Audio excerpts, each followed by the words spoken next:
Should be.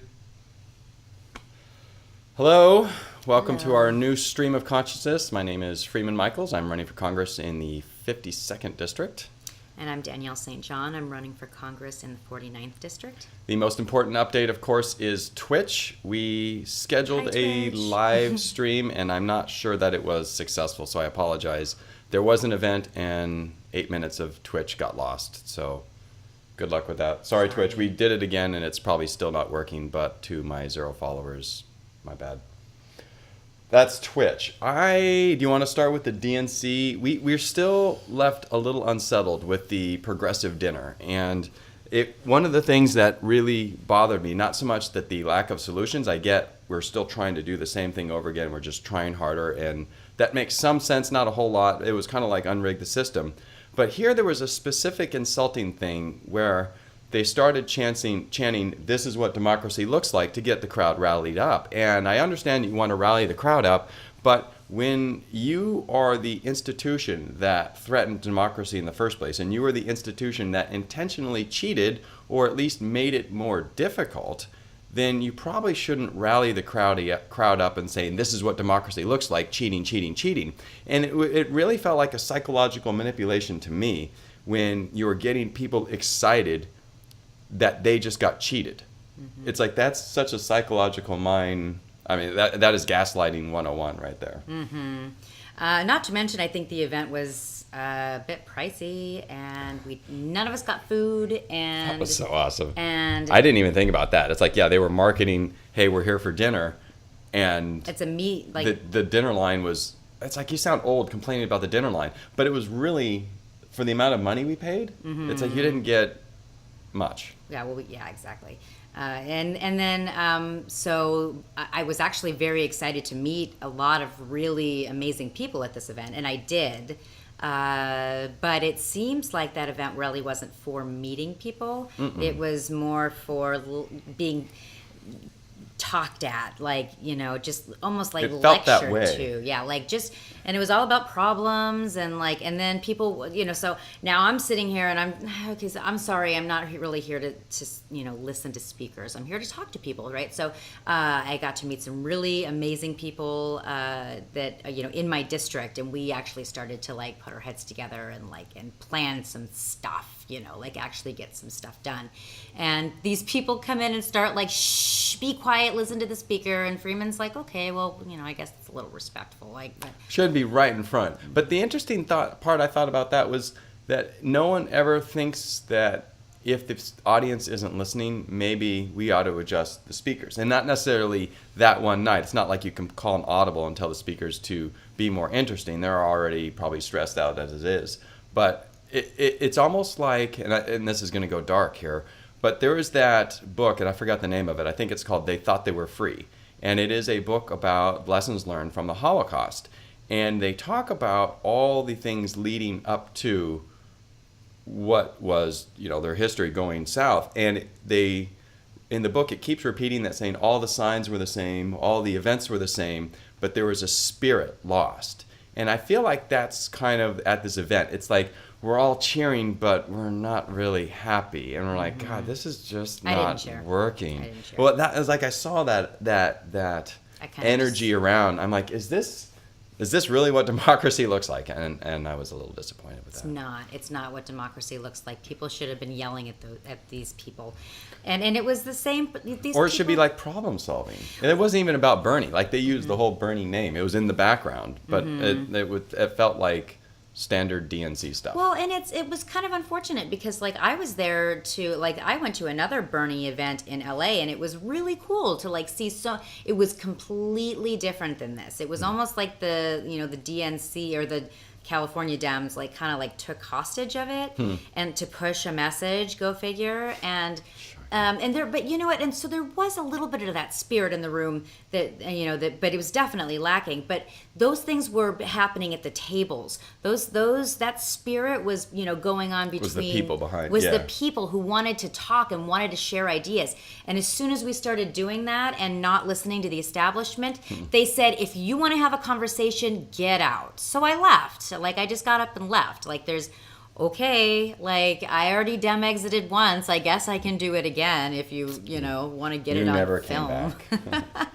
We didn't come back though. But it's like, and I'm sorry, like there were some people, you know, I could have had some more really good conversations, but you know, like I had one like really like good conversation with an establishment candidate. I'm not going to throw his name out, but like all he wanted to do was like, oh, you're not serious because you're not raising money. What do you mean? I have, you know, $2 million I've got to raise three, you know, this one raised 3 million. And it's like, And that's really what it is all about. It's like what it's all I remember about. even going to some club meetings, and if they want to brag about how good of a candidate they are, it's about how much money you've raised. Mm-hmm. And that's all. Like, you can see the people trying to run on a pure progressive ticket, and they're struggling to raise money because the people who are really going to be your big donors don't want these progressive solutions. And that's really what it's about. So that you almost cannot win running on a Bernie type platform widespread because there's not enough money. Like Bernie energized a whole bunch of people, and I don't think that that's something that can be easily replicated. Like Tim Canova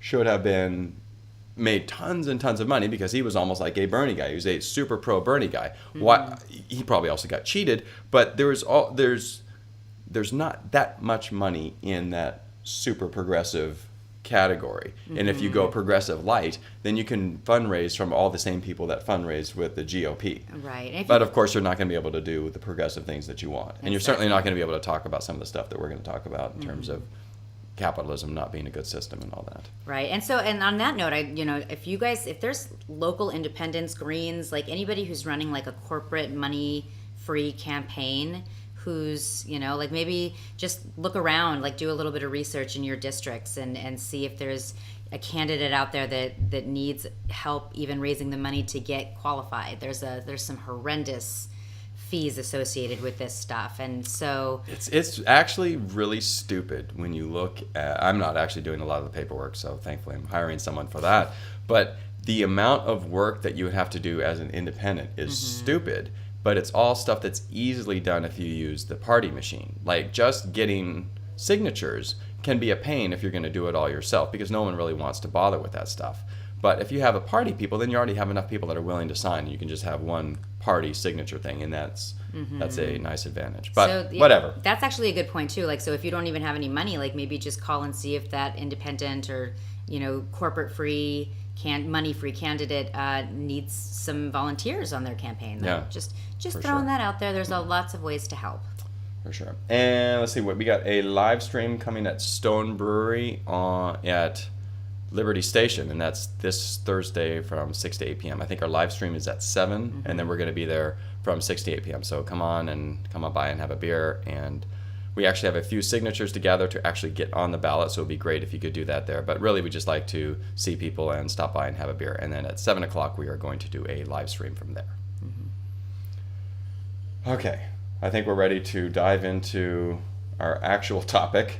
This is supposed to be about cooperative economy starter ideas, and we are advocating that we focus on food, news, and health, but that doesn't mean that everyone needs to focus on that. In fact, I think you're going to find that you can do tons of different things as long as we as a society are pushing food, news, and health. You could actually be working on tons of different areas that maybe it's going to happen in a couple of years, or maybe it just helps with food and news a little bit, but it's not actually related to any of that. So we're going to talk about, we thought health was a good one because that's something that people really need. And when you think cooperative economy, how's that going to replace a hospital? Unfortunately, that's kind of the wrong line of thinking right now. We need to think a little more local, and we came up with a few ideas. So if you have a small community, why not have maybe even a health clinic or a health room? It could be out of someone's house, and people could donate acupuncture. We have chiropractic, massage. There was someone did a presentation at a group I'm at, and they talked about how we are more like sick maintenance and sick care as opposed to wellness. And there are a lot of expertise in your community about how to improve your health just by some basic things. Like walking, you could have a walk club instead of a book club. I know it sounds a little tacky.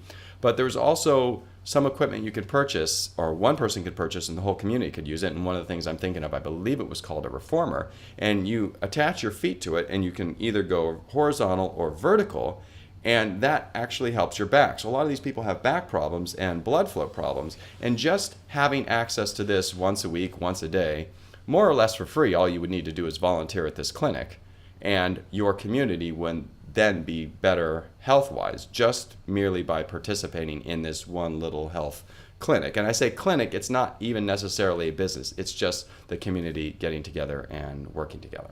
We can also do something like if there's, let's say that there's a counselor that only works Monday through Friday or Monday through Thursday, seeing patients, and Friday their office sits open.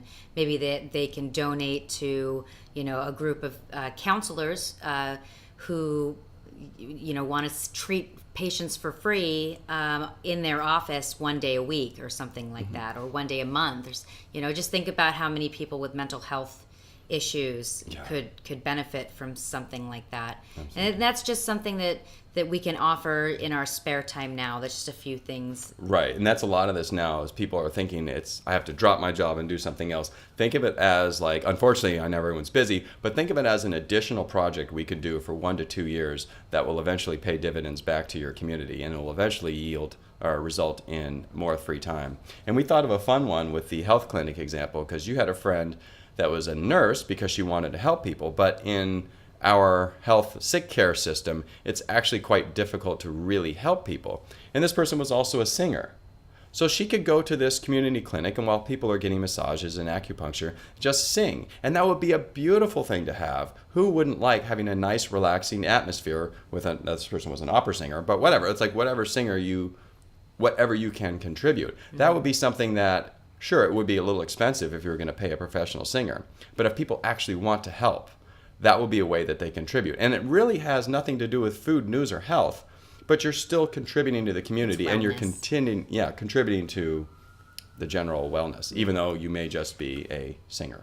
I mean, just think about how stressed out everybody is in life. Like, it's who has enough money, who has enough time, who has enough of anything. But like, if we just had a free clinic where you could walk in and get a massage from a professional, I mean, as long as you are participating in whatever, way. however the community deems that you should participate. Yeah. And you had the stuff that you were doing before, the Welcome Home Ministries. Mm-hmm. That would be a perfect thing for the cooperative economy. And it's not like you have to have intellectual property. Sometimes it's just the idea. Like, our community has a singer with acupuncture and everyone loves it. And then maybe other people will try and do that, or maybe people add guitar. So with your Welcome Home Ministries, mm-hmm. that could be a success story that you share. Here's how we did it. Exactly. And actually, I've been kind of in the trenches with, just trying to help out humanity for a long time. And one of my passions has been prison ministries. It's basically just going into prisons and just being there for women or men who are going to be coming out of jail. There's a huge recidivism rate and problem in this country that once you go into jail, once you go into the system, I think it's at 80% now. You're 80% of the people go back into this system. They're rehabilitated really well. Right. Think about this too. That I think it's please, I might be off just by a little bit, but I think it's like $70,000 we spend per prisoner. And like 9,000, maybe 10,000 we spend per student. So here, if the Welcome Home Ministries, instead of going to get people a job, now you could say, well, we may not have jobs because there's no jobs because we're not fighting enough wars to create enough missiles for people to bomb. So there's not enough jobs. But if you volunteer with this health clinic and you volunteer with this food, you will at least have some basic health care, and you'll have some basic food right out of prison. All that requires is the knowledge of it and participation. Yes, exactly. So there's and this really kind of frees us too of this stigma that society has on criminal backgrounds too. Like, even if you do manage to stay out, you still have that pretty much like permanent record unless you work really, really hard. We advocate to get things expunged off of these prisoners' records, but we do a lot of stuff, and I think that maybe that's your passion. Maybe you really care about people getting out of prison. Find something like that. There's a lot of organizations out there. It doesn't have to. I'm on the board of one just because it's something that I've lived my whole life. But there's a lot of this kind of stuff in the community, and probably in yours too. So. There's no question. It's almost like everyone has an idea of like, wow, it'd be better if my community did this. And now is going to be the time you could do it. So it's not only the idea you're sharing, but how you do it. Do you want to do more about the Welcome Ministries, or do you want to? No, I think I Okay. think that's pretty good for just to throwing out ideas for the here. For ideas. We also thought of having a lift type competition, because right now lift is, crap, I'm about to sneeze. Lift is you basically sit in your car and you wait for a fare. What if you could be on call at home for driving in your community? Then you're not necessarily working, but if someone needs a ride, you get a notification on your app, and then you can go give them a ride. And that could be done as a nonprofit open, that stupid sneeze is coming, that nonprofit open source way to do it. And if someone develops the app and they start charging too much, the source of that app is open source, and you could repeat it, and someone else could use that same app in a different community.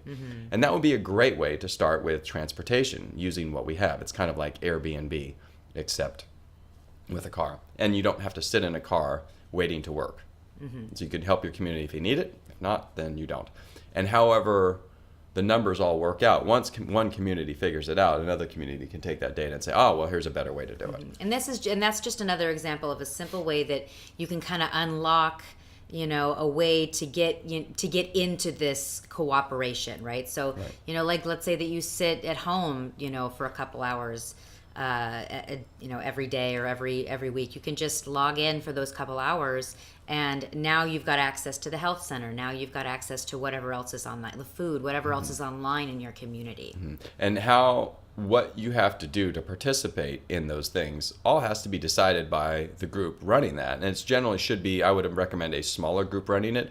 I feel like micro dictatorships done by individuals who are open to change and are good leaders are better at that. But then everything they do, again, is all open. So if someone doesn't like that decision or an idea, that they can offer a competing service. And then whoever likes it, likes it. And that it's the open market, the free market, if you will, not so much a capitalist, greedy free market, but a general market that reflects the voice of the community is what will result.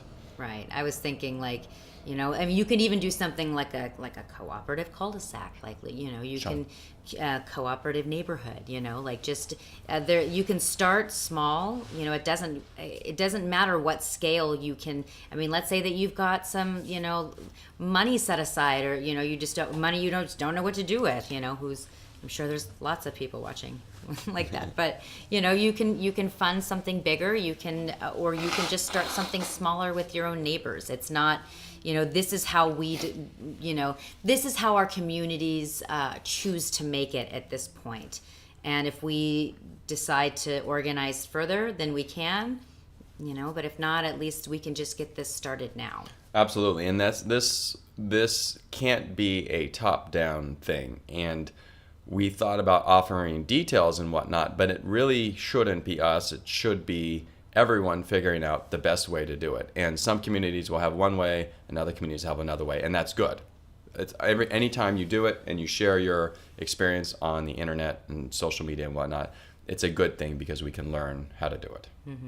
I was just poking around just on Pinterest, and I think I Pinterested cooperative living, and just some amazing things came up just from that. So it's not, I threw out my idea first, and then we got some. I love the feedback, you guys. Please keep the feedback coming. We love it all. But somebody said, well, I don't have space to grow food. How can I help? Right. So, and that's great. And so now that gets us thinking, that gets us brainstorming, gets the whole community brainstorming on what we can do, what other things that we can do to implement our energy the way that we want to into this system. And there's a big need for organization and just communication around it. Like, there are people growing food, but you also want people talking about how people are growing food and the success stories and whatnot. And that global overall conversation also needs to happen. So for people who even maybe are on disability or they're old, it's like walking, it's like they're not ready to re-enter the labor market. That's okay. There's tons of stuff to do. And it doesn't even have to be an actual service there. It can just be participating in the conversation and sharing things that need to be shared. And then once we get going down this road, there of course there's going to be people who are just too disabled to contribute anything. But that's the beauty of this, is that we're going to have so much surplus that we can take care of those people too. at a certain point, as soon as we get to a certain critical mass. And it's all about social pressure. Like people say, well, what's going to happen with the senior citizens? What can happen with the disabled? Well, it's whatever our hearts tell us is morally okay. And if we are living in abundance, I can't imagine that we are going to turn our backs on those types of people. Mm-hmm. And one of the things that you mentioned organization-wise was the Nextdoor app, which is actually, it's almost like social media for neighborhoods. It's like community watch. It's like it's kind of anything that you want, any kind of message that you want to get out to your community. That's a really, really great platform to do it, and it's because they're very. And there's a lot of people. Of course, it's like the more people that join, the better. But this app has been around for a while, mm-hmm. and we can sell things on there, or if your car got broken into, you can post, and they verify that these people live really in these neighborhoods, right? So it's certainly a good app to use just for this point. Like if you're trying to set up community, it's like there's an app for community conversation. Community, exactly. And this is just a way for, right now it's being used for, obviously, it's I feel actually like police use it a lot. Do they? Don't they? That's what I saw when I did. Sorry. Really? I didn't know that. But that makes sense though, because people put things out there like lost animal, or broken in, somebody broke into my car or something like that. There's lots of uses for it now, but certainly it's a way to really quickly tap back into your communities. Like we're very segregated right now. We're so not community focused. Exactly. Either. Yeah, we're tiny boxes focused. And this is a really great way just to broaden your horizons, just to your neighborhood. So. And I think it's going to be giving. It's like you don't want to oversell it, but I feel like it's going to give humanity a purpose. We're all on this hamster wheel, and we've kind of heard that metaphor a lot, but it really does seem like people nowadays are just paycheck to paycheck, and you're just like, well, I'm kind of hopeless. I've got kids. Mm-hmm. I got to do this for another 15 years, another 10 years, and then I'll worry about student loans, and then I'll worry about retirement, and then I'll be free. And that just doesn't seem like that's going to cut it. That is too long to wait. And there was a project, like a lot of people want something done quickly, and this society makes it so difficult. Like take vets. We all, when we all seem to hate war, but for whatever reason we still seem to support it, but everyone wants to take care of our vets. Yes. Both sides of the aisle, right, and yet left, it's up, not done. And it's not because the people don't want it. It's because the parties aren't, or the system in general isn't incentivized to do it because it doesn't make a profit. Mm-hmm. So if you set up a clinic in your community, of course you could market it to vets, so that you could also feel good about giving back to them at the same time as doing your own health clinic. And that's what you were talking about when you were saying capitalism is generally thrives on scarcity. That's where the profit is. This system is going to thrive on abundance. Mm-hmm. Okay, so that was kind of our smorgasbord of various ideas. Anything else you can think of? I don't think so. Just keep the thoughts coming. Yeah. We really appreciate it.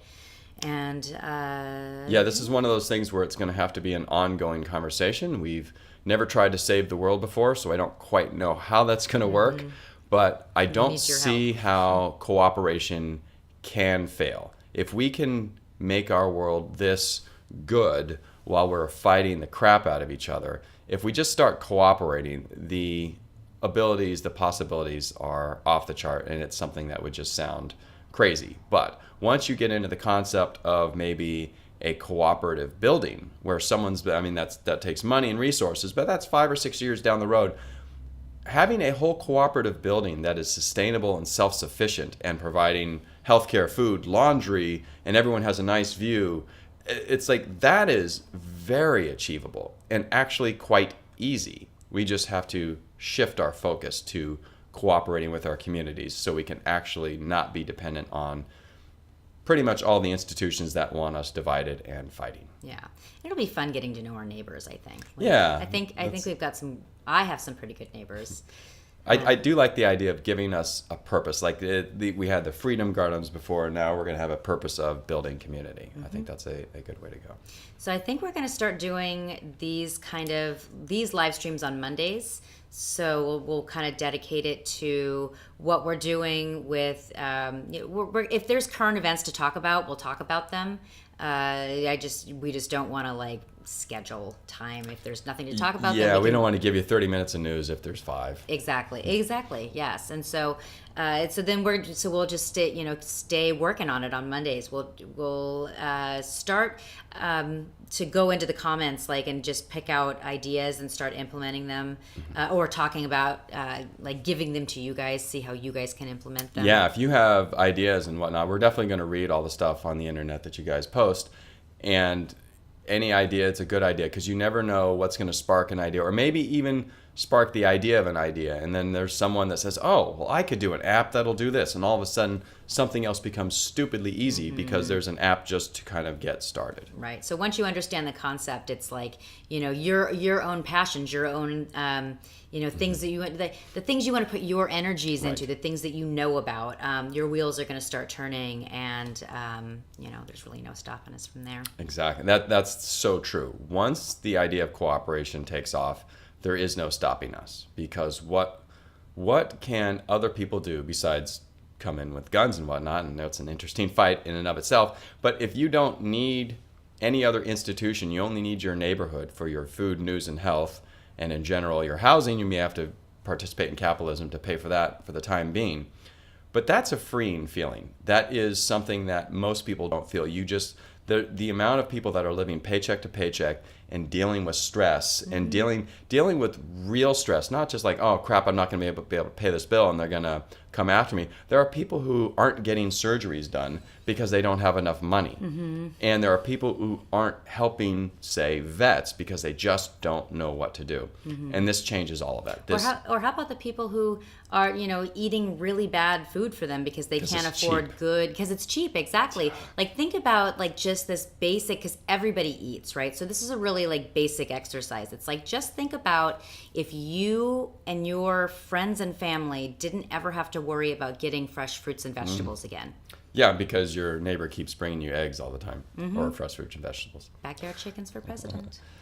All right, I think that's good. We have that live stream coming this Thursday, Liberty Station at Stone Brewing. Come by and say hi, grab a beer, and give me a signature or two. Okay. All right. Well, thanks, everybody. Enjoy my friend singing Change, because that's pretty much apropos of today's times. Bye.